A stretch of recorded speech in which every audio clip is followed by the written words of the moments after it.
भगवान विष्णु जी और माता लक्ष्मी जी। एक बार भगवान विष्णु जी शेषनाग पर बैठे बैठे बोर हो गए और उन्होंने धरती पर घूमने का विचार मन में किया। वैसे भी कई साल बीत गए थे धरती पर आए और वह अपनी यात्रा की तैयारी में लग गए। स्वामी को तैयार होता देखकर लक्ष्मी माँ ने पूछा, आज सुबह सुबह कहाँ जाने की तैयारी हो रही है? विष्णु जी ने कहा, है लक्ष्मी, मैं धरती लोक पर घूमने जा रहा हूँ। तो कुछ सोचकर लक्ष्मी माँ ने कहा, हे देव, क्या मैं भी आपके साथ चल सकती हूँ?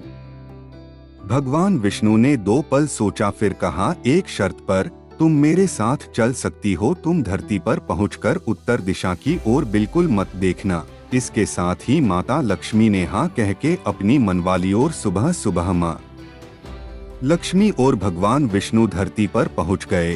अभी सूर्य देवता निकल रहे थे। रात बरसात होकर हटी थी। चारों ओर हरियाली ही हरियाली थी। उस समय चारों ओर बहुत शांति थी और धरती बहुत ही सुंदर दिख रही थी।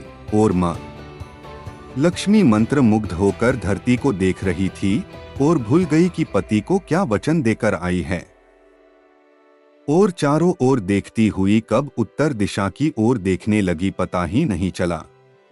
उत्तर दिशा में माँ लक्ष्मी को एक बहुत ही सुंदर बगीचा नजर आया और उस तरफ से भीनी भीनी खुशबू आ रही थी और बहुत ही सुंदर सुंदर फूल खिले थे। यह एक फूलों का खेत था और माँ लक्ष्मी बिना सोचे समझे उस खेत में गई और एक सुंदर सा फूल तोड़ लाई। लेकिन यह क्या, जब माँ लक्ष्मी भगवान विष्णु के पास वापस आई तो भगवान विष्णु की आंखों में आंसू थे। और भगवान विष्णु ने माँ लक्ष्मी को कहा कि कभी भी किसी से बिना पूछे उसका कुछ भी नहीं लेना चाहिए और साथ ही अपना वचन भी याद दिलाया। माँ लक्ष्मी को अपनी भूल का पता चला तो उन्होंने भगवान विष्णु से इस भूल की माफी मांगी। तो भगवान विष्णु ने कहा कि जो तुमने जो भूल की है उसकी सजा तो तुम्हें जरूर मिलेगी। जिस माली के खेत से तुमने बिना पूछे फूल तोड़ा है, यह एक प्रकार की चोरी है। इसलिए अब तुम 3 साल तक माली के घर नौकर बनकर रह। उसके बाद मैं तुम्हें बैकुंठ में वापस बुलाऊंगा। माँ लक्ष्मी ने चुपचाप सर झुकाकर हाँ कर दी। आजकल की लक्ष्मी थोड़े थी और माँ लक्ष्मी एक गरीब औरत का रूप धारण करके उस खेत के मालिक के घर गई। घर क्या, एक झोपड़ा था और मालिक का नाम माधव था।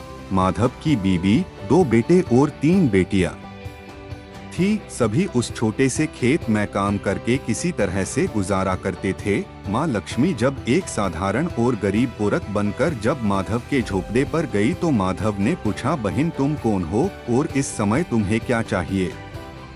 तब माँ लक्ष्मी ने कहा, मैं एक गरीब औरत हूँ, मेरी देखभाल करने वाला कोई नहीं। मैंने कई दिनों से खाना भी नहीं खाया। मुझे कोई भी काम दे, साथ में मैं तुम्हारे घर का काम भी कर दिया करूँगी। बस मुझे अपने घर में एक कोने में आसरा दे दो। माधव बहुत ही अच्छे दिल का मालिक था। उसे दया आ गई, लेकिन उसने कहा, बहन मैं तो बहुत ही गरीब हूँ। मेरी कमाई से मेरे घर का खर्च मुश्किल से चलता है।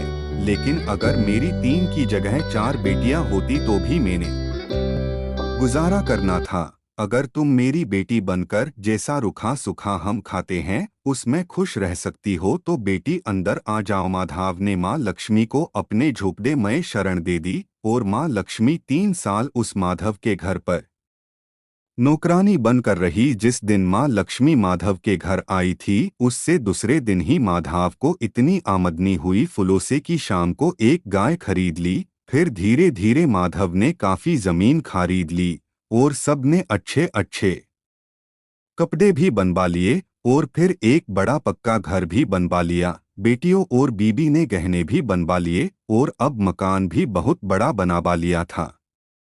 माधव हमेशा सोचता था कि मुझे यह सब इस महिला के आने के बाद मिला है।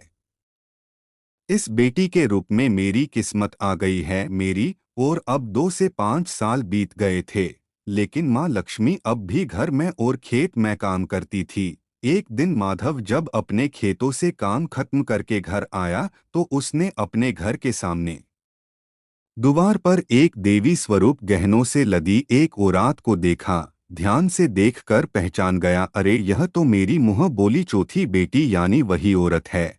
और पहचान गया कि यह तो माँ लक्ष्मी है। अब तक माधव का पूरा परिवार बाहर आ गया था और सब हैरान होकर माँ लक्ष्मी को देख रहे थे। माधव बोला है, माँ हमें माफ कर, हमने तेरे से अनजाने में ही घर और खेत में काम करवाया है। माँ यह कैसा अपराध हो गया है।